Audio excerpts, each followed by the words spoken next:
시간 그리스도 예수의 마음을 품으라 라는 제목으로 우리가 함께 은혜를 나누고자 합니다.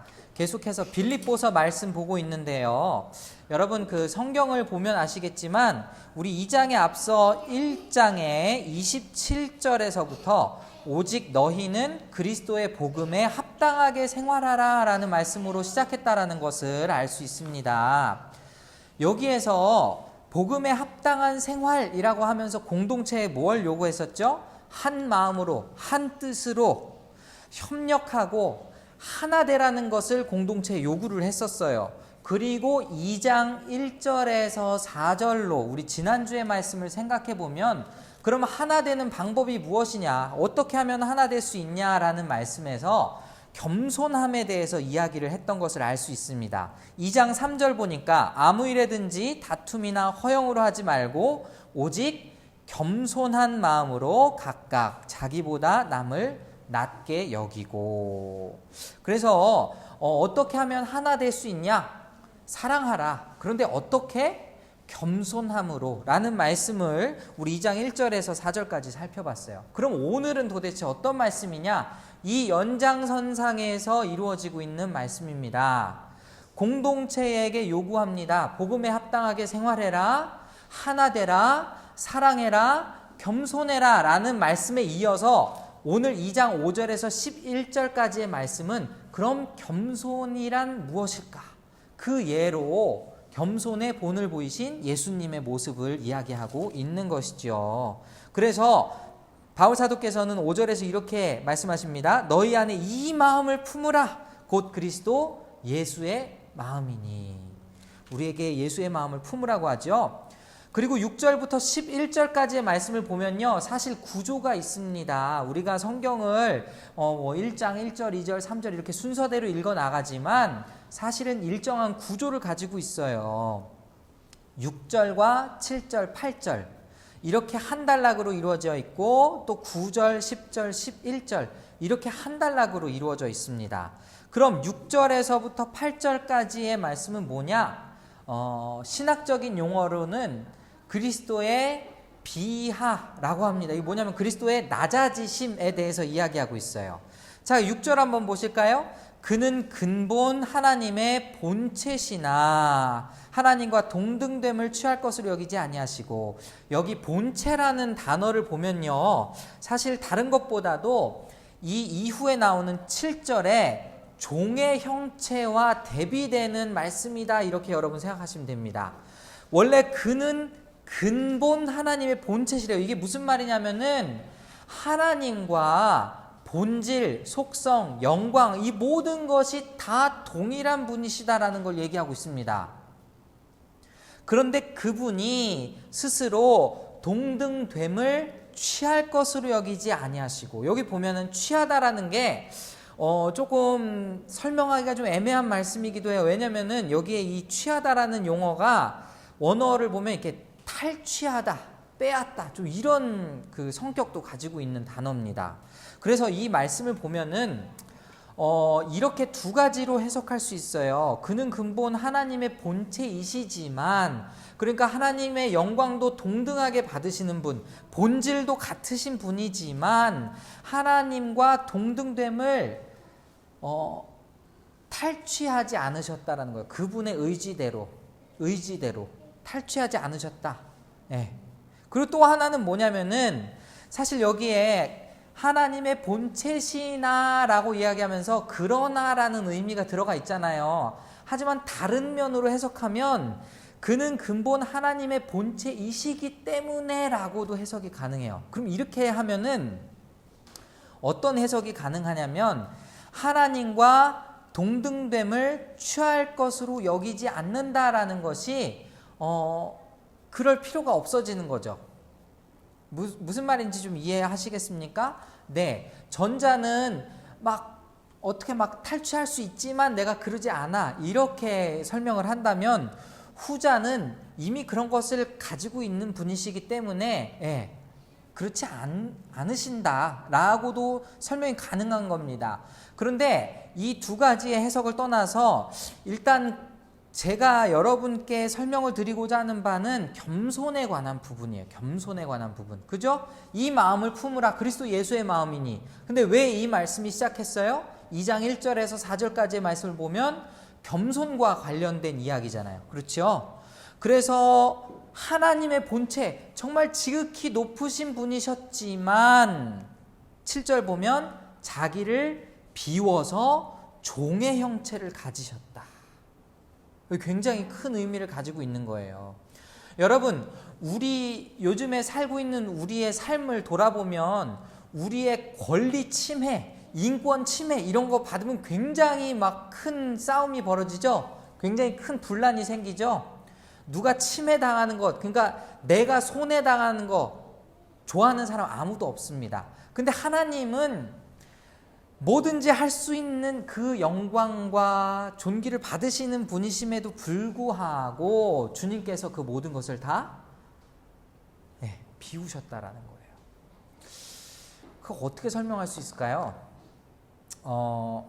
순간이동이라는 능력을 갖고 있는데 내가 순간 지금 뿅 하고 부산까지 이동할 수 있는데 부산이 뭡니까? 미국까지도 이동할 수 있는 그런 능력을 갖고 있는데 굳이 내가 지금 기차를 타고 가는 거예요. 불편하죠. 어렵죠. 그런데 그런 걸 주님이 하신다라는 거예요. 지금 제가 이동수단을 예로 들었지만 사실 하나님의 능력으로부터 지금 사람의 완벽한 모습을 갖춘다라는 그 자체는 얼마나 큰 낮아짐입니까? 그래서 8절 보면 사람의 모양으로 나타나사 자기를 낮추시고, 그럼 어디까지 낮추셨냐? 죽기까지 복종하셨으니.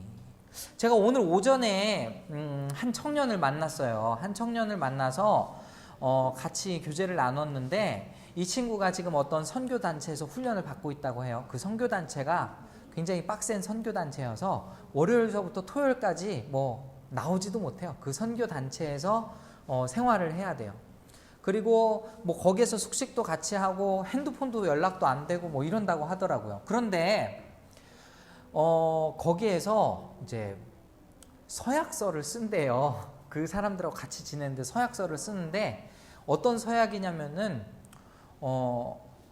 죽기까지 죽기까지 하나님 앞에 충성을 하겠느냐, 이런 서약을 하는 건데 본인은 선뜻 이게 서약이 안 되었다라고 얘기를 하더라고요. 왜 그랬냐면은 이 친구가 과거에 한번 이제 버스를 타면서 갑자기 호흡 곤란으로 정말 내가 죽을 수도 있겠구나라는 경험을 한번 해본 거예요.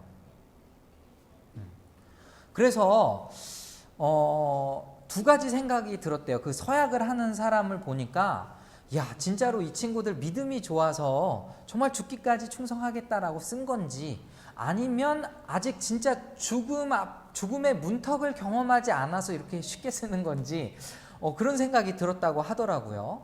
그런데 지금 이 말씀을 보면 우리 주님께서 죽기까지, 사실 이분은 이미 죽음으로써 그 순종을 하나님 앞에 나타내신 분이시죠. 그만큼까지 낮아지신 분이시죠. 그렇죠? 그것을 지금 본을 보이셨다라는 것을 지금 이 말씀을 통해 이야기하고 있는 겁니다. 자, 그럼 이 결과가 어떻게 되었을까요? 하나님께 죽기까지 충성하고 죽기까지 복종하고 죽기까지 낮아지신 결과는 어땠을까요? 자, 6절에서 8절까지 보면 그는 이렇게 하셨다라고 나와 있으면 지금 9절부터는 하나님께서 이렇게 하셨다라는 내용으로 채워져 있습니다. 그렇죠? 이러므로 여기 반전이 시작되죠. 하나님이 그를 지극히 높여 모든 이름 위에 뛰어난 이름을 주사. 사실 제가 가장 이야기하고 싶은 포인트가 바로 여기에 있습니다. 여러분, 예수 그리스도라는 이름을 여러분 알고 있어요. 그렇죠? 그런데 예수 그리스도라는 이름이 이 땅에 선포되기 이전에 모든 이름 위에 뛰어난 이름은 뭐였을까요? 그러니까 이 세상에서 가장 존귀히 여김을 받는 이름은 뭐였을까요? 예수님 이전에 구약에서 하나님이죠. 하나님 여호와죠. 그런데 여호와라는 단어, 이 야훼라는 용어를 히브리 사람들은 너무나도 존귀히 여긴 나머지 성경을 읽다가 이 여호와, 야훼라는 이름이 나오면 어떻게 했다고 해요? 이름을 차마 부를 수가 없어서. 왜냐하면 10계명에 나의 이름을 망령되이 일컫지 말라라는 그 계명 때문에 이름을 야훼라고 읽을 수가 없었어요. 그래서 아도나이라고 읽었어요. 대신에. 아도나이가 무슨 뜻인지 아십니까? 주님이라는 뜻입니다. 그러니까 여호와라는 단어만 나왔다 하면 주님으로 읽은 거예요. 그런데 그 이름을 누구에게 주셨다고요? 예수님에게 주셨어요. 그래서 예수님이 주님이 되셨죠. 이해되십니까? 하나님이 그를 지극히 높여 이 모든 이름 위에 뛰어난 이름을 주셨다라는 뜻은 그분이 결국 주님이 되셨다라는 것을 의미합니다. 이것을 조금 더 잘 이해하기 위해서 우리 이사야서 42장 1절로 가보시면, 자, 제가 읽어드릴게요. 내가 붙드는 나의 종, 내 마음에 기뻐하는 자, 곧 내가 택한 사람을 보라. 내가 나의 영을 그에게 주었은즉 그가 이방에 정의를 베풀리라 라고 이야기합니다. 그리고 여기 6절을 보면요, 42장 6절을 보면 나 여호와가 의로 너를 불렀은즉 내가 네 손을 잡아 너를 보호하며 너를 세워 백성의 언약과 이방의 빛이 되게 하리니 네가 눈먼 자들의 눈을 밝히며 갇힌 자를 감옥에서 이끌어내며 흑암에 앉은 자를 깜방에서 나오게 하리라. 자, 이거는 메시아 예언시이죠. 메시아를 예언하는 구절이에요. 이게 예수 그리스도로 말미암아 성취되었죠. 그런데 여기에서 지금 제가 이야기하고 싶은 건 뭐냐면 이사야 42장 1절에 내가 붙드는 나의 종. 아까 어떻게 되셨어요? 주님이 모든 것을 다 비워서 종의 형체로, 그죠? 주님 앞에 순종하셨던 것 여러분 기억나십니까? 그리고 이사야서 42장 7절을 보면 이런 말씀이 있어요. 8절을 보면 나는 여호와이니 이는 내 이름이라. 나는 내 영광을 다른 자에게 내 찬송을 우상에게 주지 아니하리라. 안 준다고 하셨는데 지금 하나님께서 친히 그의 이름을 높여주셨어요. 그럼 그분은 누구십니까? 그분은 결국 하나님이시죠. 그렇죠? 그래서 10절 하늘에 있는 자들과 땅에 있는 자들과, 오늘 본문으로 돌아와서 땅 아래에 있는 자들로 모든 무릎을 예수의 이름에 꿇게 하시고, 여러분 오늘 본문으로 돌아오면 이건 굉장히 우주적인 사건입니다. 예수님이 십자가에 못 박히셔서 죽으셨다가 장사되셨다가 부활하신 이 사건은요, 그냥 단순히 우리 인간 세상에 국한되는 그런 이야기가 아니라는 거예요. 전 우주적인 사건이에요. 아주 놀라운 사건입니다. 이것을 통해서 어떻게 해요? 11절 모든 입으로 예수 그리스도를 주라 시인하여 하나님 아버지께 영광을 돌리게 하셨느니라. 우리 주님께서 영광 받으심은 결국은 하나님 아버지께 영광 돌리게 하는 것이지요. 예수 그리스도의 이 우주적인 사건이 결국 어떻게 만들었습니까? 모든 입으로 예수 그리스도를 주라 시인하게 하셨지요. 자, 그럼 오늘 이 말씀을 우리가 묵상할 때에 무엇을 우리가 생각해 볼 수 있을까요? 사실 이 말씀은요, 찬송시입니다. 이 당시에 사람들이 흔하게 많이 불렀던 메시아 찬송시예요. 그런데 여기에 보면은 조금 그 바울 고유의 언어를 섞어서 지금 바울 사도께서 이 말씀을 기록하셨다라고도 볼 수 있는데, 중요한 것은 뭐냐면 이 공동체에게 제가 생각했을 땐 딱 두 가지의 의미를 줄 수 있을 것 같아요. 하나는 뭐냐면 예수 그리스도의 낮아지심처럼 너희도 낮아져라 라는 말씀. 또 한 가지는 뭐냐면 너희가 믿고 있는 예수 그리스도가 바로 이런 분이시다라는 신학적인 메시지를 전달하고 있는 거죠.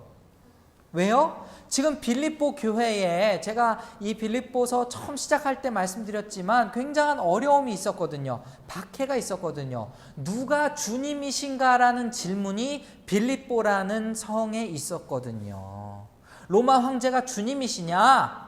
아니면 예수 그리스도가 주님이시냐라고 생각했을 때에 이 진리의 말씀을 다시 한번 그들이 상기함으로써 우리가 믿는 예수님이 바로 하나님께서 높여주신 그 주님이시구나라는 것을 깨달을 수 있었던 거죠. 자, 그럼 우리 사랑하는 여러분, 우리 공동체에도 그렇게 생각해 볼 수 있는 거예요. 우리 공동체가 하나 될 수 있는 방법이 무엇입니까? 계속해서 사랑하라라는 메시지 주고 있지요. 낮아지라는 메시지 주고 있지요. 그런데 얼만큼 예수 그리스도의 낮아지심을 우리가 기억하면서 이 말씀이 어떻게 시작합니까? 2장 5절에 너희 안에 이 마음을 품으라. 곧 그리스도 예수의 마음. 이 마음을 품으라는 거예요.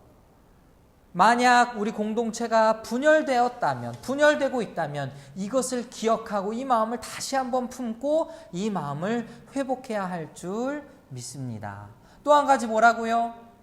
이제 우리가 믿는 그분이 누구이신지 다시 한번 이 말씀을 통해 생각할 수 있는 거예요. 그분은 주님이십니다.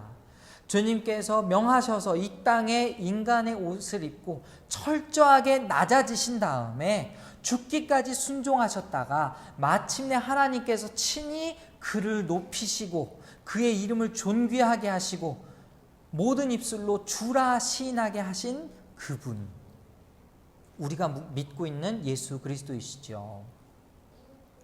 우리가 세상을 살면서 여러 가지 복을 구해야겠지만 하나님을 바로 아는 복을 허락하여 주시옵소서. 이거 굉장히 중요한 거예요.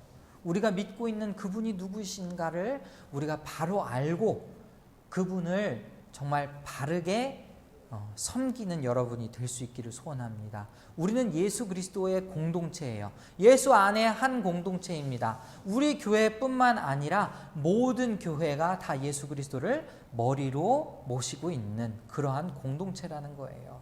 이 말씀을 기억하면서 우리 정말 한 주를 승리하며 살았으면 좋겠습니다. 우리가 얼마나 겸손해져야 합니까? 얼마나 낮아져야 합니까? 우리 주님께서 순종하신 것만큼 낮아져야 할 줄로 믿습니다. 우리 공동체 안에 우리가 믿는 그 믿음은 무엇입니까? 바로 예수 그리스도.